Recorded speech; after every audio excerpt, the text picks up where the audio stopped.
ध्यान भजन करने का अवसर सब लोगों को मिला। बड़ा ही अच्छा समय ये रहा।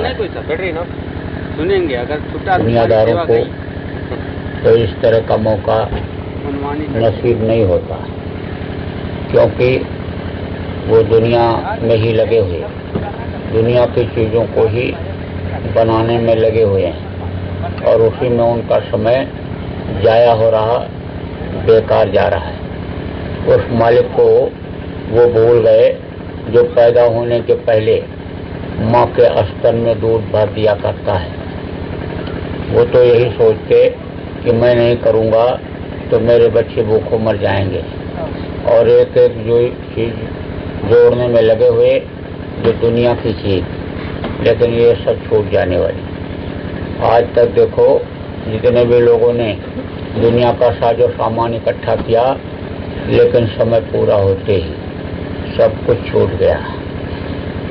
आप भाग्यशाली हो कि आपको गुरु महाराज जैसे गुरु मिले और नाम मिल गया, जिसके लिए गोस्वामी जी ने कहा कलयुग केवल नाम धारा, सुमिर सुमिर नर उतर पारा। नाम ले तो भव सिंधु सुखाही, जन विचार करो मन माही। वो नाम आपको मिल गया। अब यह है कि नाम की सूरत को उस शब्द रूपी नाम से अगर जोड़ दोगे तो ये अपने घर, अपने वतन, अपने मालिक के पास पहुंच जाएगी और जन्मने मरने की पीड़ा फिर झेलनी नहीं पड़ेगी। कबीर साहब ने कहा कबीर यह तंजात है, सके तो ठौर लगाओ, औका सेवा कर साध की, औका गुरु के गुरु खाओ। कबीर साहब ने कहा कि यह समय निकला जा रहा है। देखो ये दिन और रात ये जो आते हैं, ये चूहे की तरह से उम्र को काट करके खत्म कर दे रहे हैं। इसलिए इस शरीर के रहते रहते इस जीवात्मा को इसका जहाँ ठौर ठिकाना है वहाँ इसको पहुँचा दो। इसका ठौर ठिकाना कहाँ है? ईश्वरांश जीव अविनाशी, चेतनमय सहर सुख राशि। ये परमात्मा की अंश है, ये उस मालिक की बूंद है। ये इसको वहाँ पर पहुँचाओ। इसी शरीर के अंदर से ऐसा रास्ता गया है और किसी शरीर के अंदर ऐसा कोई रास्ता नहीं है कि जिससे ये जीवात्मा अपने वतन, अपने घर, अपने मालिक के पास पहुँच सके। इसलिए समय का उपयोग करना चाहिए। समय निकल जाने पर फिर समय वापस आता नहीं है। तो आप इस बात को समझो कि आपको रास्ता भी मिल गया और आपको मनुष्य शरीर भी मिला। इसलिए अपना काम करो।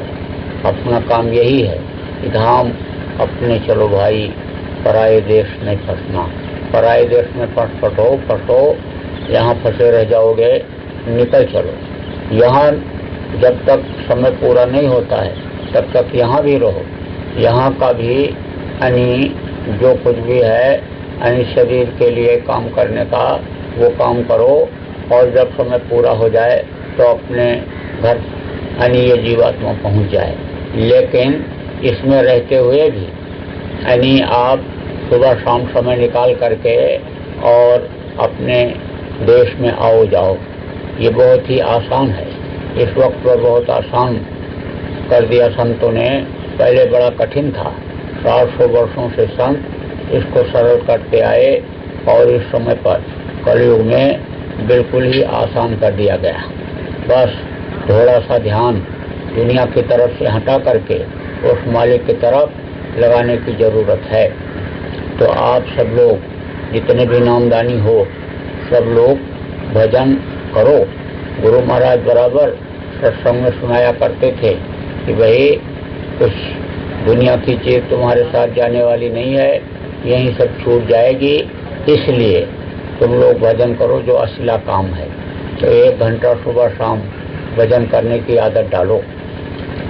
1 घंटा अपने अपने घर में सब लोग कर लिया करो, और शाम को गांव में एक जगह इकट्ठा होकर सामूहिक रूप से ध्यान भजन किया करो।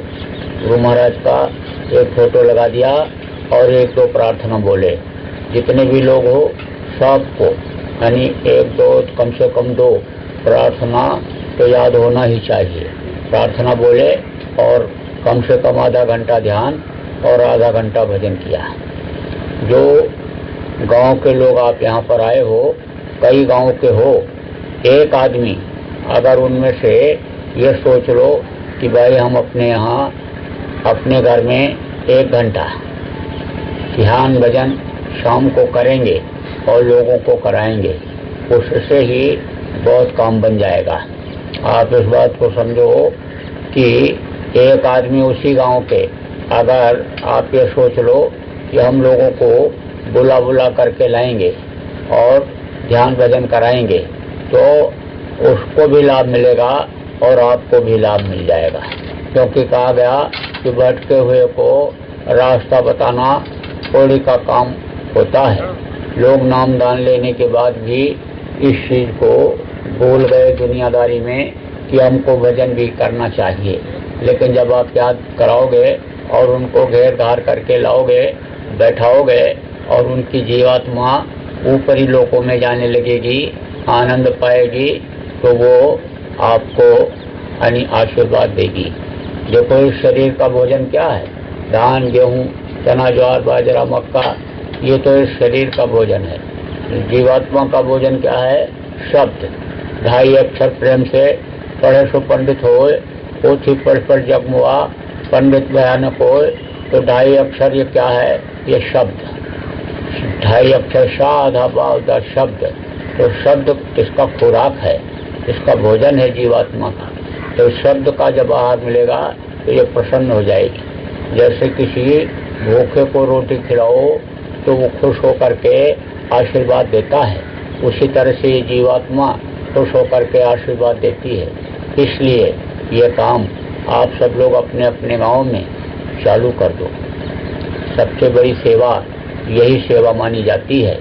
लोगों को जैसे अन्य रोटी खिला दो, कोई अन्य नंगा है कपड़ा दे दो, ठंडी में ठिठुर रहा है कंबल दे दो, बीमार है दवा करा दो, ये सेवा तो उतनी बड़ी सेवा नहीं है।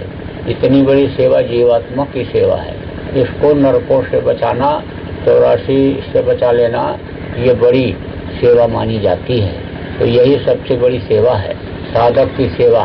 साधु अलग कपड़ा रंग करके जो पहन लेते हैं, कमंडल ले लेते हैं, वो अलग होते हैं। और जो साधना करता है वो साध कहलाता है, वो साध कहलाता है। तो साधक को साधना में लगाना, साधक जिसको रास्ता साधना का मिल गया उसको समझा करके साधना में लगाना, ये बड़ी सेवा है, बड़ी सेवा मानी जाती है।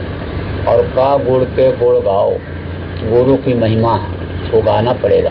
गुरु की महिमा को बताओ, गुरु महाराज के बारे में बताओ, समझाओ। गुरु महाराज ने जो काम किया और जीवों का जो अंतरात्मा की सफाई किया, नाम रूपी रत्न को दिया, ऐसे साधना को गुरु महाराज ने सरल किया। पहले देखो अष्टांग योग, हठ योग लोग करते थे, कुंडलियों को जगाते थे, प्राणायाम करते थे, लेकिन जल्दी कोई चीज़ मिलने वाली नहीं थी। लेकिन अब सरल योग इसको कहा गया, आसान किया। तो गुरु महाराज की महिमा के बारे में बताओ। गुरु महाराज ने जो आदेश दिया कि सब लोग शाकाहारी का प्रचार करो, तो शाकाहारी के प्रचार में लगे रहो, बताते रहो, समझाते रहो लोगों को शाकाहारी के बारे में।